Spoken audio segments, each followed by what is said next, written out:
It looked from the like he rim. was doing a strangle move. I don't know. It was this face was more than anything. It was just such an odd, like he was almost cross. Yeah, like it was almost that, like It's tongue a hanging out. very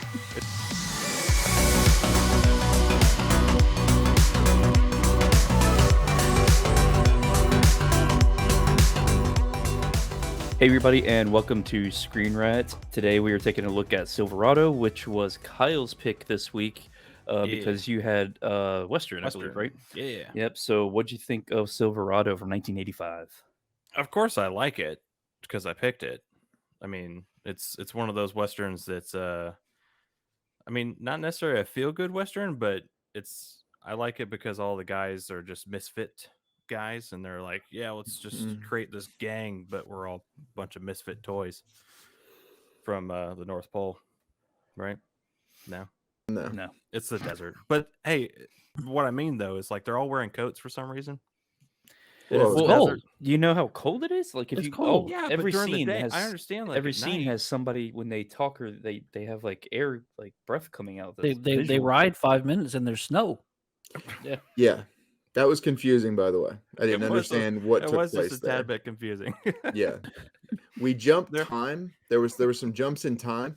What was weird is that we jumped time at very odd intervals. Like they felt the need to show us the wagon train scene yeah. with full cinematic score and like trumpets blaring and shit. And I'm like, they're just driving, like they're literally just driving these wagons across the plain right now. They're not even doing anything cinematic. Dun, da, da, da, da, da, brr, brr, Hey, and I'm like, they It crossed was the river. what the fuck is Yeah, happening? it was so Yeah. epic. They made a video game about it. I was very confused Right. as to why that was Yeah, they supposed did. to be Oregon cinematic. Trail. I always I put want to know. I always put everybody I didn't like my wagons in Oregon Trail because they would all die of dysentery. That's what I was gonna say. It's like I wonder how many died of dysentery on the way to Silverado. But The wagon train though has like three things I really didn't understand about it. One of them's the score. The other one is why some of these characters seem like they're going to be important and then are fully disposable. Like the guy who was I guess Like the like the leader leader of the wagon train? Yeah, he Yeah. was like, "Oh, I'm a big dude," and then nothing, just gone. He doesn't even it's go just like help Game him. of Thrones. You know, they have this big guy that you're thinking, okay, this guy's gonna make something of this movie, and then he just dies. Well, that's the Well- point that he dies. That guy never dies. We never see him die. He Well, I could have mean, died at the party, but he didn't. Go ahead, John. Really though, the movie, at least to me, Yeah. totally my opinion, halfway through, that's when it started making sense. Oh, I was like 30 minutes before the Because end. Yeah. because it's going and it's like, and I mean, now, don't get me wrong, I enjoyed it. I enjoyed the whole movie, but there really wasn't anything tying me to the film. Like there was no purpose of the characters until about halfway through the movie. Yeah. But yeah, I mean, I guess they took a long time to create that The world, brotherhood yeah. They did. of the gang, you know, and that's But where I do like that's the where you got jumps the in time. feelings. You do like that? I like the jumps in time because I don't need to see all of that stuff. Well, You see, don't need to see the days don't- long ride. I don't from need to see the where single they're at. dude. I don't need to see Danny Glover riding from the cave where he's got John Glenn or Scott Glenn Scott Glenn. The right hidden stuff. to town. I don't need to see that ride. I will say this, John. I do agree with you on that. Although we did need to see it in the Devil's Reign, apparently. I Well, will yeah. say that Well, you did see it in the Devil's Reign. He was like 7 minutes down the road. that was the whole point that we didn't need to see that shit. Oh. But no, I agree with you. I It don't built think the jumps in suspense, Eddie. time. Sure, I don't think the jumps in time hurt the movie per se. It just confused me because they didn't show anything that there were jumps in time other than when they got to the next place there was snow on the ground, and then when they got to the other place it was like hot as shit again, and then it was cold, and I'm like, so are they going through like months but we don't know it? Is that what's happening? It seemed to be. Well, I think it's a drastic change in weather. Okay, it's possible too. Yeah. I think that's what it is because I mean, now granted, I have never been west of the Mississippi, but at least if I go up north, like to New York, Yeah. in the summer, it can be 25 degrees in the morning. Noon, you're putting on shorts because it's up to 85, 90. Yeah. And then 3 o'clock, you're putting on pants again because now it's dipping down in the 50s, 60s. You also Yeah, got to look at the right. elevation. Like I'm pretty sure these towns were more like in higher elevations. Yeah. But Like I s- because down below you've got the desert, And yeah, it does get cold at night, but Yeah, no, like I said, I'm willing to more or less glaze over that because it's not the end of the movie per right. se. What was weird is that at the 50-minute mark, when they actually got to their sister's house and they saw Augie and Yeah. Scott Glenn gives him that very long stare and then a very awkward hug. Like, where did that come from? Why Like, did that what happen? was Why? her Yeah. past? Yeah, that seemed like the end of the movie. Like I was ready for credits, and I was like, "Oh wait, we're at 50 minutes." And I That's know we where were it at 50 picks minutes up. because I paused, and I was like, "It took an hour for them to get to Silverado." Oh shit! And then, and then the rest of the movie. The We other, haven't seen the bad guy turn bad yet.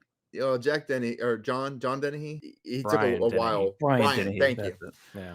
Took him a while to get there. The What other was the- thing.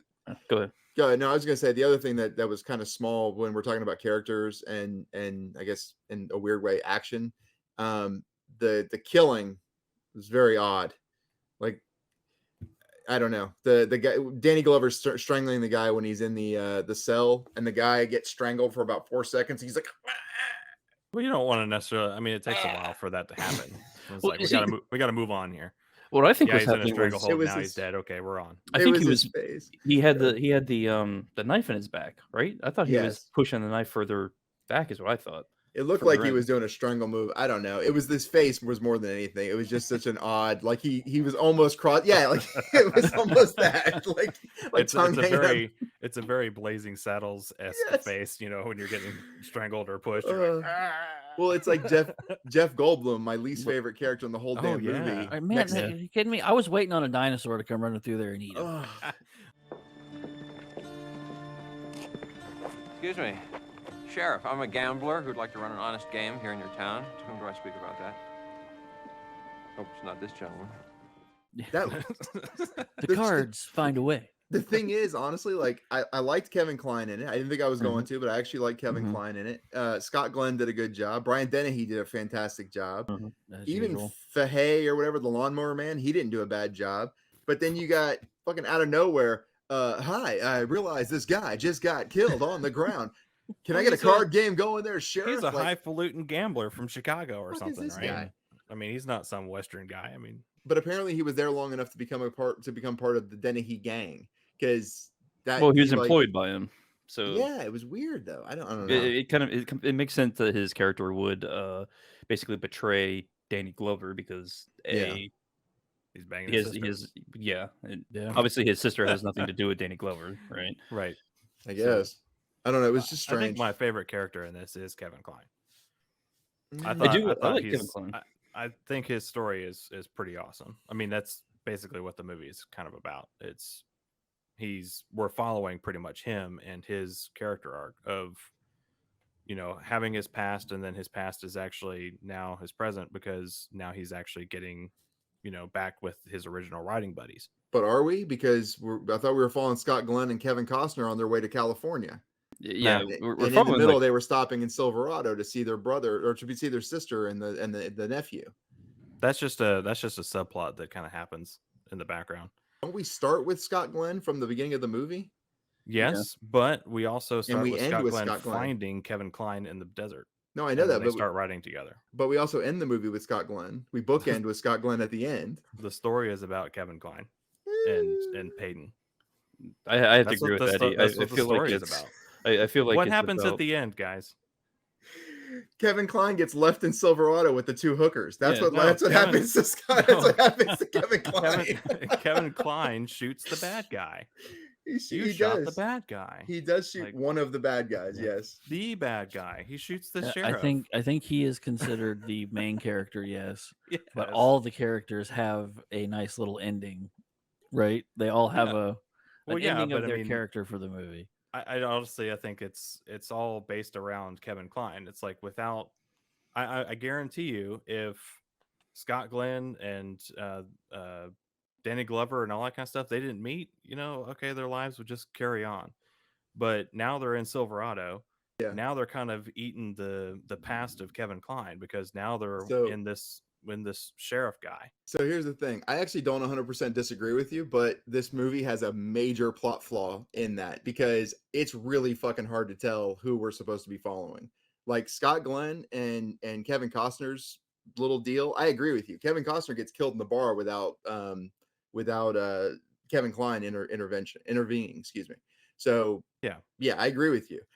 The thing about it is though that we jump around so damn much. There's a whole point where we leave completely and we go with Danny Glover to go see his dad, and there's like a 20-minute interlude of dealing with his dad in the mountains, which I actually liked. But it's because they actually found him in a different town. Yeah, Scott Glenn and Kevin Kline, they actually found him in a different town. No, I know that. They're like, hey, we know you. But I'm saying when they come back to Silverado. But I'm saying plot line wise, why are we leaving the main character for 20 minutes to go off on this like journey? Because the sheriff of Silverado is actually, and his gang are actually taking over Danny Glover's dad's land.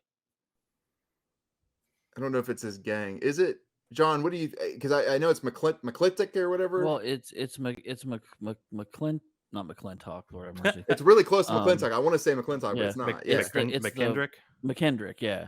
Is that his name? McKendrick? Yeah, McKendrick. McKendrick's the gang leader or whatnot. Yes, because he says at least twice that I can remember to Brian Dennehy, you need to do your job. Yes. Right. He doesn't come right out and say that, what am I paying you for and this, that, or the other. But it's obvious that he's in power because of this powerful landowner. So he's actually the main baddie, which is who Scott Glenn kills. No, it's okay. So the sheriff is actually the baddie, like the true baddie, because he's being paid off by all these other guys.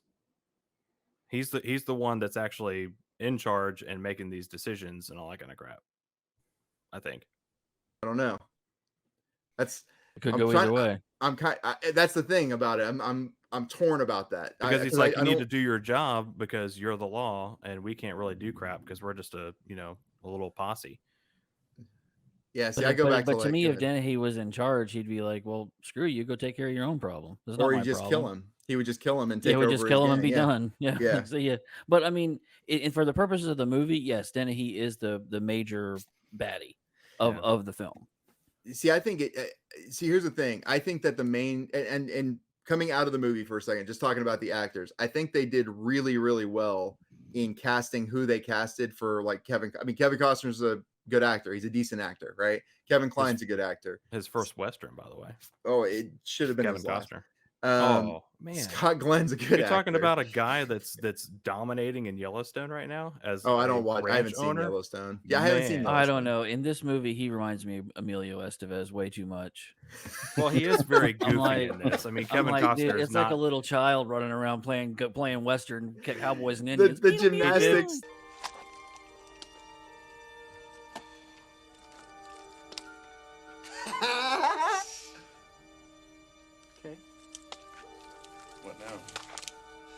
The gymnastics scene in the barn was my favorite. Yeah, he's doing the monkey bars thing. Like, yay! I just got laid. Whee! I was like, oh really? There's a set of double bars in the barn. You're crazy. Around this time.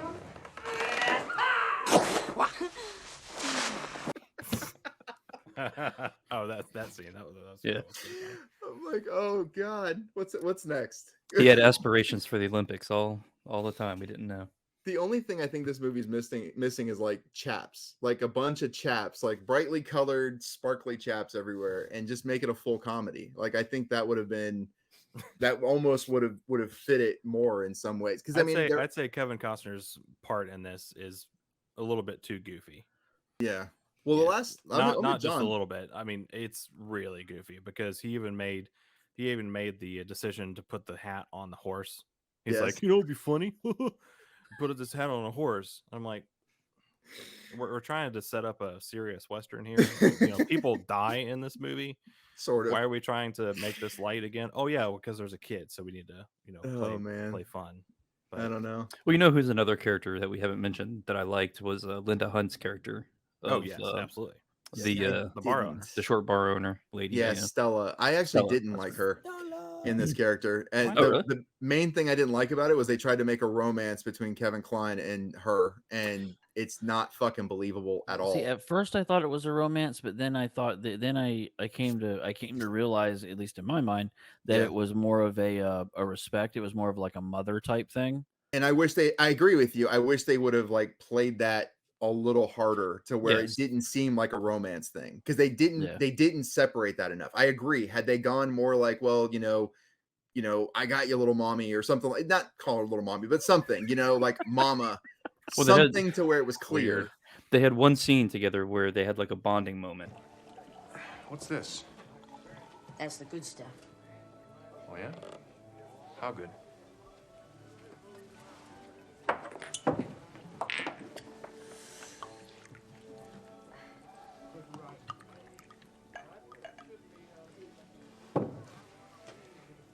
Here's the good stuff. May it last a long time. You better get out here. And there should have been at least one more scene, Minimum. of some kind Yeah. of bonding moment scenes. Well, They 'cause- actually had a lot of their scenes cut out. oh, really? really? They did film a lot of stuff and they had it chopped. So I don't know if it was just getting a little too weird. They had to get that wagon train in, man. 4 minutes of wagon train with Instead of character building, yeah. Now, how about the Monty Python famous John Cleese? I didn't even see him. Oh, he What's was all the this then? Sheriff Langston. Yeah, that's the was- thing. I may not be a part of these maybe not be from these pots, but as you know. I thought it was Oh, funny. God. I liked it. I thought it was a I funny liked it. cameo. It wasn't so out there that he was out of place. Let's put it Yeah. that way. Yeah, I don't know. Talking about the women though, Rosanna Arquette was another one that I thought was a waste of a character. I don't understand. She was talking to Kevin Kline. She seemed to be spending more time with Kevin Kline as Scott Glenn rides off, and then suddenly Scott Glenn is in there. I'm like, it seems like they cut scenes out of that. It did. Because we didn't even Hmm. see them talk, and then suddenly she's like, "Well, I like you." Like, what the? From There was when? a lot When of the fuck did you guys scenes- ever even talk? Yeah, there was a lot of scenes built up of Kevin Kline and her having a romance. Kevin There's Kline like or Scott Glenn? Kevin Kline. But see, But not Scott enough Glenn of is Scott Glenn. Yeah. But she yeah, ends exactly. up it's an odd love story there. I would have trimmed that whole shit out. That whole, Yeah. I'll be honest with you, the fucking wagon train. Just cut that whole thing out. All of them from the wagon, from meeting them to her. Just cut it all out. Like, I don't Yeah, think because that's really, I necessary. mean, the I only kind kind of of doesn't do agree with anything. that. the only thing that wagon train serves is to bond Danny gang. Glover Yeah. with Right. with Scott Glenn and The Misfit gang. Klein. The whole wagon stuff, it doesn't need to be there. No, It The whole, doesn't that add whole anything scene to about it. them stealing the money back and all that, that's For kind what of purpose? Yeah. That's really the only thing that I know for a fact that I could just cut. Because you're money right. scene? Yeah, there's Yeah. the whole wagon train scene Yeah. of mean- getting them to Silverado, because it's like they're going to Silverado to begin with. And talk about time issues with Eddie. Yeah. there's a t-shirt, time issues with Eddie. The like, hey, we'll see you in Silverado, and then it's like smash cut and they're riding up to Silverado. I'm like, Well, and my other problem with that is wow, you got there quick. the first 45 minutes, all they do is tell everybody else, we'll see you in Silverado. Hey, in Silverado. When we get to Silverado, I'm like, fucking just get there. Like, just get to the fucking city already. Like, But they actually did very quickly. I mean, at least Scott Glenn and Kevin Fi- Costner did. 50 minutes. It took No, I 50 meant like when they like parted ways, the wagon train went. Oh, like, yes. the Once they- totally opposite direction Yeah, that they they went. get I'm rid of like, why Danny- aren't you following these guys? They're Yeah, they're doing a shortcut. Danny Glover Maybe it's rides not off. good enough for wagons. Yeah, Danny Glover rides off a minute and a half The later. we're in orchestra wasn't Silverado. that way. I agree. That's if that damn wagon train wasn't carrying that orchestra, we wouldn't have heard the score so much. Yeah, maybe that's what it was. There's an orchestra in the wagon. As far as westerns go, I think Wagons East. I think I'd watch that one before I'd watch this one a again. comedy, I though. like I me mean, some Wagons East though. Yeah, John Candy. Never mind. I liked Anyway. the original score. Bruce Broughton. I mean, he actually did the score for Tombstone as well. No, see, here's the thing. And I think he actually grew and did an amazing job for Tombstone. But I like the music. It just doesn't fit.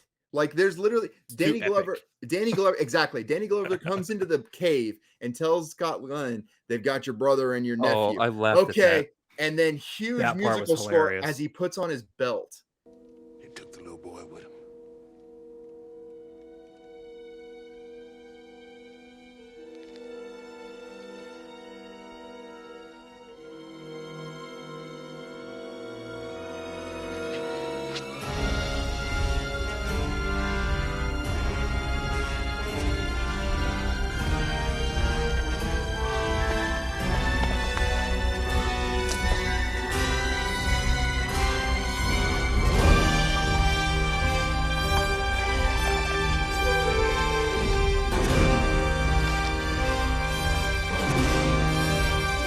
That's Okay. it. That's all. Dun, He dun, just dun. he just woke up from recovering from a coma or something like that, you know, and he's like just struggling to get up, and then he's like, "You got your nephew," and he's like, "Well, shit, okay, Now it's personal. all right, fine, let's get my gun. We're ready to go." It was just too much. I'm And fully awake. as they ride up to the property to save them, right? The huge cinematic music. Kevin Kline rides over and joins the other three. Huge, even bigger cinematic music, and then it dies out as they come over and now they're at the property and they look up. The guys at the property are looking up at the hill and stampede.